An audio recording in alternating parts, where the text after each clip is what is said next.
So now I would like to welcome Katherine Tevaarwerk, and I know I said that wrong. I'm sorry, Katherine. No, you got that correct.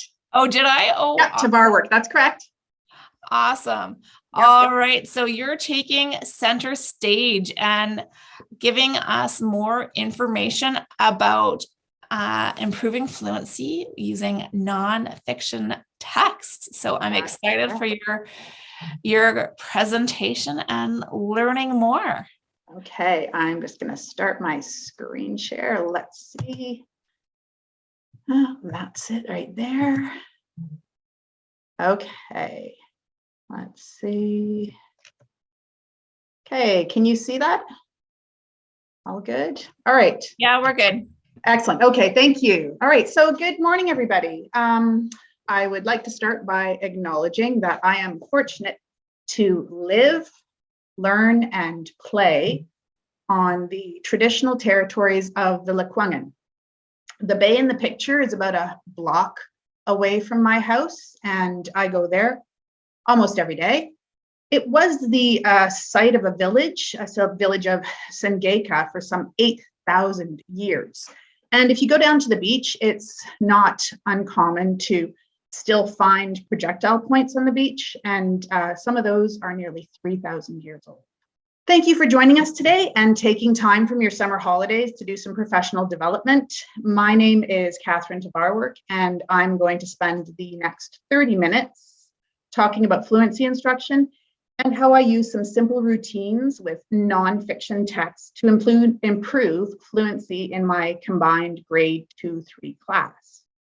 A big thank you to Dr. Katherine Tevaarwerk for all her hard work in putting this symposium together, and to Katie Lyon and Aaron Trask for bringing all of the presenters together in the first place through their BC Science of Reading Facebook page.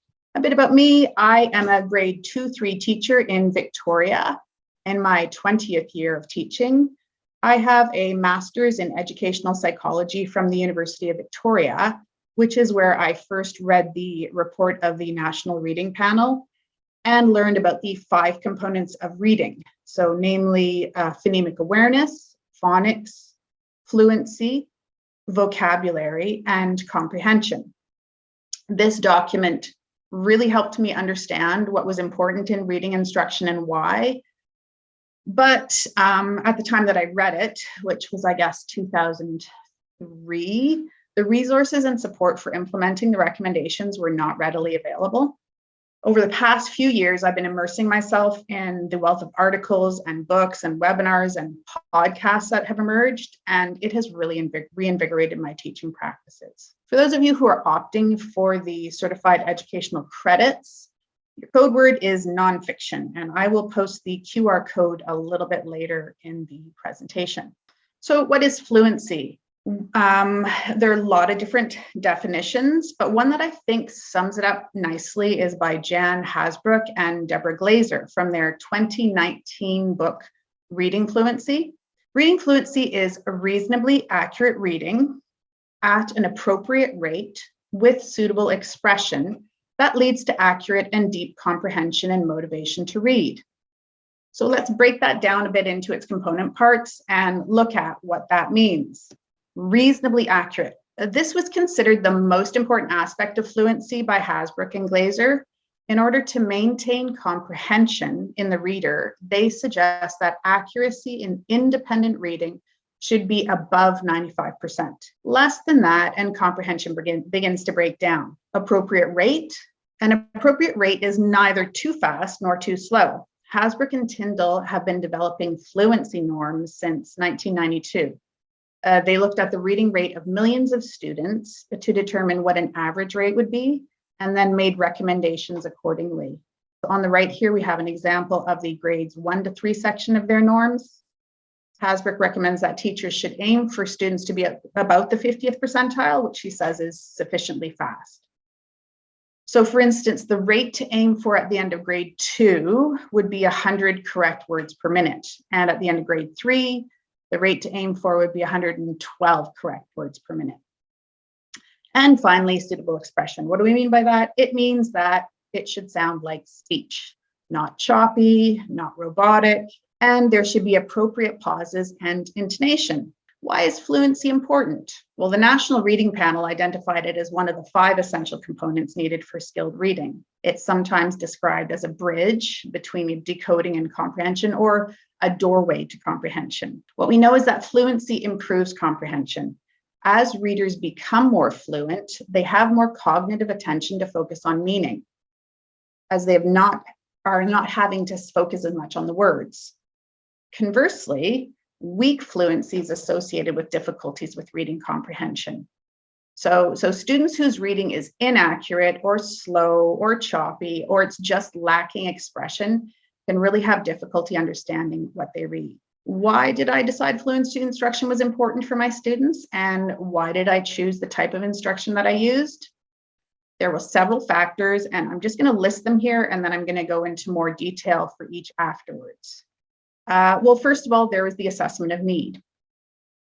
The results of my oral reading fluency measure indicated that many of my students had reading fluency difficulties. Second, I had a good understanding of the research on effective reading instruction to improve reading fluency. There were also some time constraints. We had our days shortened due to COVID. And finally, I had read a few books over the summer of 2021 that inspired me to change my reading practices, or my teaching practices. There was The Knowledge Gap by Natalie Wexler and Explicit Instruction by Anita Archer, and those 2 really influenced me.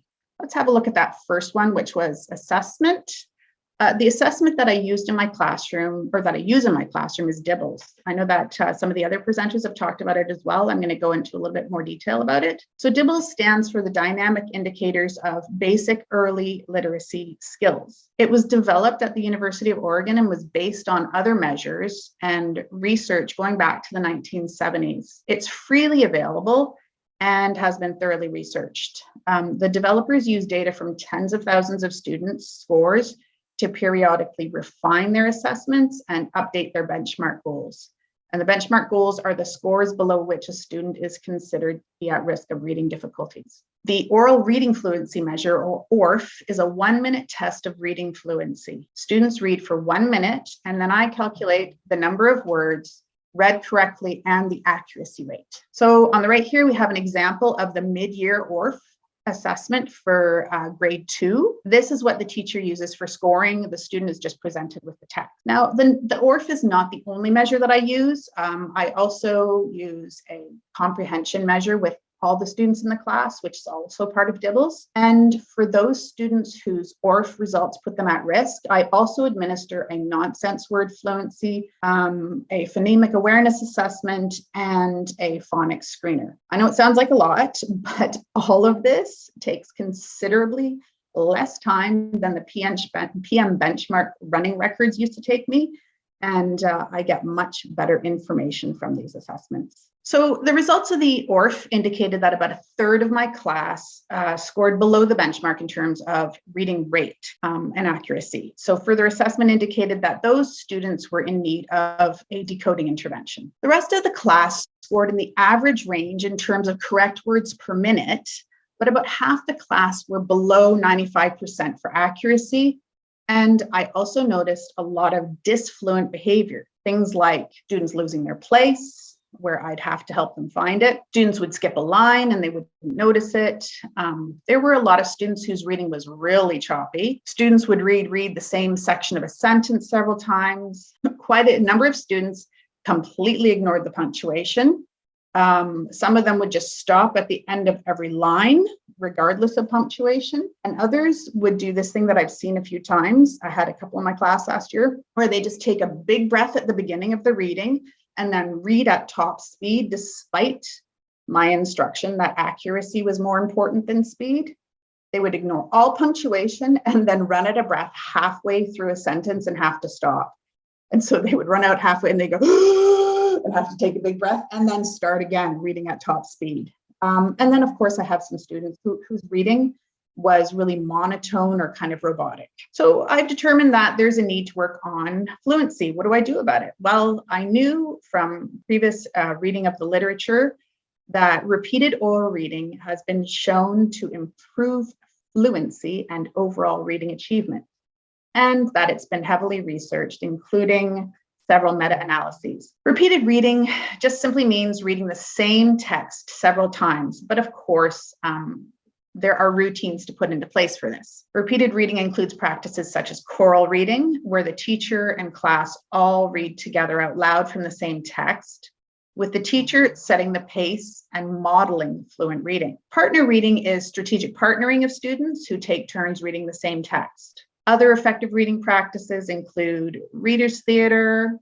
so usually short plays based on children's stories, and also reading poetry or learning songs. Oh, and here's the QR code for my presentation. So I'm just going to stop for a few seconds for those who need to screenshot it. Okay, moving on. There were some other considerations when I was figuring out how to implement fluency instruction. In our district, teachers don't supervise over lunchtime, but due to COVID and the creation of cohorts, we were temporarily required to supervise over that lunch period. The district's solution for making this work within our collective agreement was to call it instructional time and to shorten our school day by 20 minutes. So that was 20 minutes of time where I could maybe do something like a read aloud, but I certainly couldn't be doing anything that required students to really focus on the instruction because, it's important for them to focus on eating their lunch. So it meant that I'd lost 20 minutes of time per day, which really, it doesn't sound like much, but we all really noticed it and really felt it. And my final consideration had to do with a few books that I'd read over the summer of 2021 that inspired me to change some of my teaching practices. So the first was Explicit Instruction by Anita Archer. This is an amazing book. I believe that every teacher education program should be using it as a basic teaching methods text. My student teacher last year, that's what I bought her at the end of her practicum with me. I just think it's invaluable. Archer's a really strong advocate for explicit instruction, which is another instructional practice that is heavily supported by research. Archer also encourages teachers to use practices that are very much full class participation, where all students are actively participating and answering. So that would be practices like using personal whiteboards so everybody responds, or using that, thumbs up, thumbs down, thumbs sideways, holding up fingers, how many sounds do you hear in something, or if you're doing math, that's often fingers are used, or partner talk. She discourages things like having individuals put up hands to answer, or things like round robin reading where students are taking turns and others can sort of tune out in the background or choose not to participate. The other book that really challenged me to think about my practices was The Knowledge Gap by Natalie Wexler, which talked about the importance of knowledge building in schools and how in many of our schools we have increased our language, arts, and math time at the expense of science and social studies, how crucial those actually are for developing background knowledge and vocabulary. So if I was going to be teaching fluency, it couldn't be at the expense of those subjects. If anything, I wanted more time for social studies and science, not less. The solution for me was explicit reading fluency instruction during science and social studies blocks using nonfiction texts. So I'm teaching fluency explicitly using research-based practices with texts that will continue to build knowledge and vocabulary. Now, the way that I approached this changed from term to term. First term was dedicated to modeling fluent reading. Each student would get a copy of the text, and I would also project it on the screen with the document camera. Then we would all read it together out loud. Initially, it was really outside their comfort zone to read together out loud, and sometimes I would have to restart a sentence, or periodically I would have to stop at the end of a paragraph and remind them that I wanted to hear everybody's voice. I would also point out punctuation, talk about the role of commas or what it meant if a word was in bold in a text, and I would have students stop and underline important ideas or vocabulary. Socials and science blocks are about 30 minutes long. So I would choose a text that we could read together at least twice. And then we would usually have some time for a discussion. In second term, instead of the choral reading, we switched to partner reading.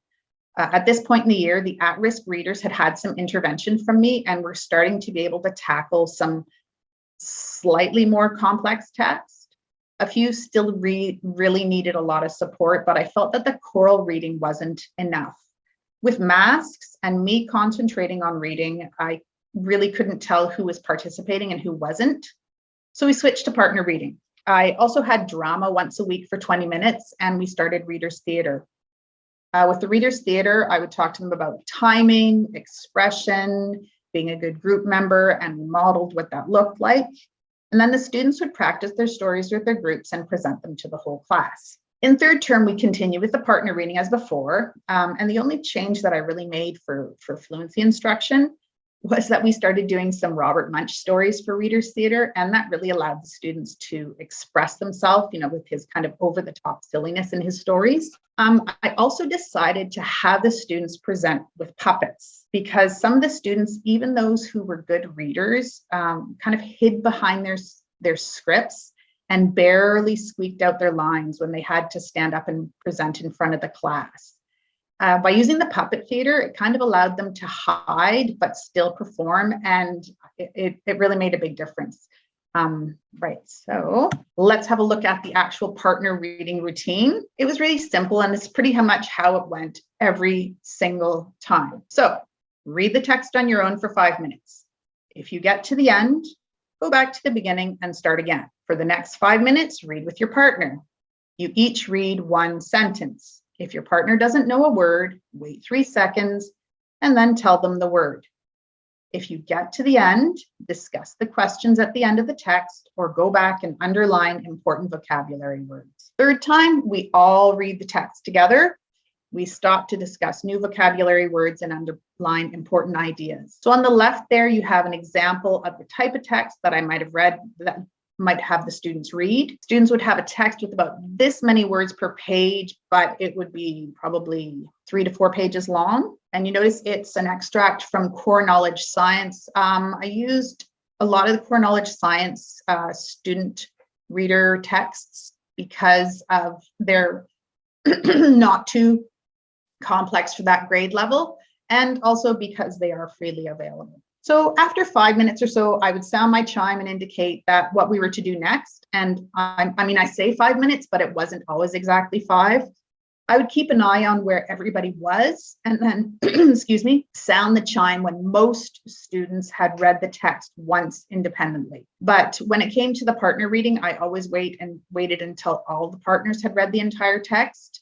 There wasn't too much of a time difference because, again, I'm making an effort to strategically partner students up. And by the third term, students were really comfortable with this and everyone was on task. I would sit quietly for the first 5 minutes, not circulate, not interrupt anybody, which really helped them settle into a quiet reading zone. And then I would circulate during the partner reading and listen in or answer a question about vocabulary or a word that they were unsure about. So when doing the partner reading, as simple as it seems in its execution, there are some really important considerations. It's important to choose the partners carefully. I would have partners change monthly because I change desks monthly. And of course, you're having to make on-the-fly adjustments because of absences. You really have to know your students. So I do not always put the strongest with the weakest, but of course, you don't want to put your 2 weakest students together because they can't help each other. I would consider which students would demonstrate patience, which students like to help each other. And then as students become more comfortable with the routine, careful pairing is less of a consideration, except for those really the weakest students. Those weakest students, you want to pair them with somebody who's able to help them, but in a sensitive way. I also teach the rules explicitly. 1 sentence at a time. And at this age, I say only 1 sentence. We tried paragraphs. I know other people who have worked on fluency with their fluency routines, they do paragraphs. But at this age, the listening partner, their attention would wander, they would look around, they would lose their place. They might even start talking to somebody else. And so we kept it, just to keep everybody on track, we kept it 1 sentence each. And here's some other things that we discussed and had rules and routines for. So questions like, how do we know when we get to the end of a sentence? Is it the end of the line? What does final punctuation look like? How do you decide who's going to read first? If your partner is stuck, how do you help them? If your partner has lost their place, how do you help them? What should the volume of your reading be? How fast should you be reading? What do you do when you get to the end of the text? What should you do if neither of you can figure out a word? What should you do if you don't understand what a word means? Remember that you are working just with your partner and not the others around you. What should your body language look like? So those were all things that we discussed so that they really understood what the expectations were for this partner reading, and so that we maximize that instructional time. So what happened? So we did this throughout the year, 3 times a week at least. And what happened? Let's have a look at the results. So I honestly had no idea what to expect, whether I would see significant gains or not. So I was quite surprised at the end of when I did my end of the year ORF assessments. As you can see in the 2 graphs here, not only was there a significant increase in correct words per minute, but there was also a significant increase in accuracy. And for that 1/3 of my class that were at risk at the beginning of the year, look how much they improved. In terms of correct words per minute, there were still students in my at-risk group who were below the benchmark goals, although their accuracy had really increased, and regardless, they had all made huge gains. And remember all that disfluency, you know, the choppiness, the breathing, the ignoring punctuation, skipping lines, that was gone. So even my students who were reading below benchmark were, in terms of reading slowly, they were pausing at commas, they were stopping at periods. Their intonation changed if there was a question or if somebody was speaking. So I knew that something had happened when I was assessing them, but then when I put it all together in this graph, I was really surprised by the magnitude of change. And just to summarize, so in summary, here is what I did. So I used the ORF to determine the need. I embedded the fluency instruction in the content areas. I modeled fluent reading, taught partner reading routine explicitly, chose student partners carefully, and made sure that students were adhering to the procedures by circulating. That's a quick summary of what it was. And then for anybody who's interested in further reading on fluency, I recommend these books, because other than the mega book of fluency, they include information about all the components of reading. Since all the components are essential, I think it's better to have texts that address all of them rather than focusing on just one. And if anyone's looking for a text that would be good as an introduction or for a book club, I would highly recommend Christopher Such's Art and Science of Primary Reading. The chapters are short and easy to read, and Such himself is a teacher at an elementary school. And each of his chapters comes with a list of articles and books that he references. Thanks again for choosing to spend some time with us this morning. I hope that my presentation was informative, and I see that I've got a couple of minutes left. So if there are any questions, I am happy to answer them if I can. Thank you so much, Katherine. That was full of great and amazing resources. One of the questions was it was answered apparently. Okay. Are there different activities that you would use for the at-risk readers with fluency? Right. So yeah, so that mega book of fluency is full of really good ideas for the at-risk readers that you can. I mean, when I'm saying at risk, those were students who needed intervention in terms of decoding, not just fluency. That needed to be addressed before that. But other types of things that you can do for fluency instruction that's more explicit than the partner reading are things like having the students take a text and marking where, say, the commas and the periods are. So 1 line for a comma, 2 lines for a period, and they go through that and then we read it together, so that it just gives them that cue. Here's a pause, 1 line, 2 lines. Here's a longer pause, a stop because it's a period. That's something that we tried. And I did a little bit of fluency intervention with some of my at-risk readers, but to be honest, that wasn't what they really needed at the time. They needed the decoding intervention. Yeah, I don't know. I think the crucial thing really is to be doing that modeling and to show them this is what it sounds like. And then that repeated practice makes a big difference. That seems to be, if you look at the research, that seems to be the number one thing that's recommended, is they have to have that oral reading practice, obviously with having had some modeling of from somebody so they know what it sounds like and looks like. Of course. And I think maybe we'll point out that you're not just teaching fluency, and that's not all of your reading program. So this is what we're using during that 1.5 hours, 2 hours a week when you're working on science and social studies. So those content areas. And you still have a systematic approach in your English language arts programs. Yes, absolutely. So my language arts program still, and that was the other part of the day. So I didn't want to lengthen that to include fluency. So in the morning, I had an hour of time in which we did sort of combined phonemic awareness and phonics instruction. And then we also had, early in the year, there's a lot of read alouds where we worked on sort of text structure. We talked about vocabulary. And then later in the year, they were doing more independent reading on of texts, and we would again do the reading comprehension of those texts. Trying to think how, because what it ended up being is I ended up, because it felt like the day was so short, that I would just incorporate it where I could. So sometimes what we did is during that read aloud time, I mentioned the core knowledge. I did a unit on Greek myths, and I would read it aloud, and then we would talk about it a little bit together.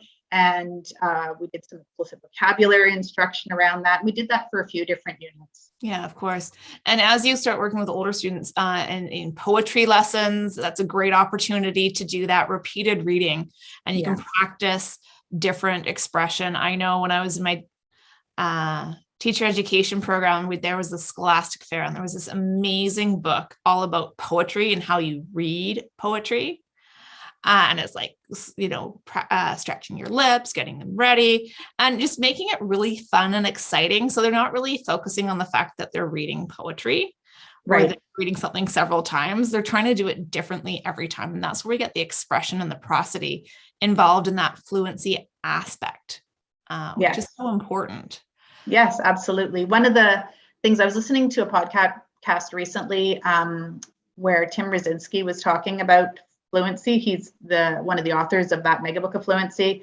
And he talked about having a Fluency Friday, where maybe 20 minutes on a Friday, and students could choose what they wanted to present. So they could choose their own poem, or maybe a little passage or part of a song. And then they would come up and they would present it to the class. And so, throughout the week, they would have chosen something that they'd be working on. They would present it. And I thought, that might be a fun thing to do, because we enjoyed doing the readers theater and the drama, but, it's always fun to mix things up as well. So that's another thing that it could be an option for people who are looking for something fun to do, something short to do, but it will also help with the fluency instruction. Or the fluency. And just to answer one of the questions in the chat, are there DIBELS fluency passages sensitive to the time of year? So there are progressing monitoring measures that you can use. And so you're not doing the same text at all of the points throughout the year. No, so there's a beginning, middle, and end of year for DIBELS. And also with my at-risk students, you can then download these progress monitoring passages, and I believe there's about 20 of them. There are a lot. So you could be monitoring by administering a passage every 2 weeks, every month easily. So that and it's not always the same one, it's a different one every time. Yeah. Exactly. Wonderful. Thank you so much. I look forward to your contributions in the question and answer that should be starting in about an hour. Great.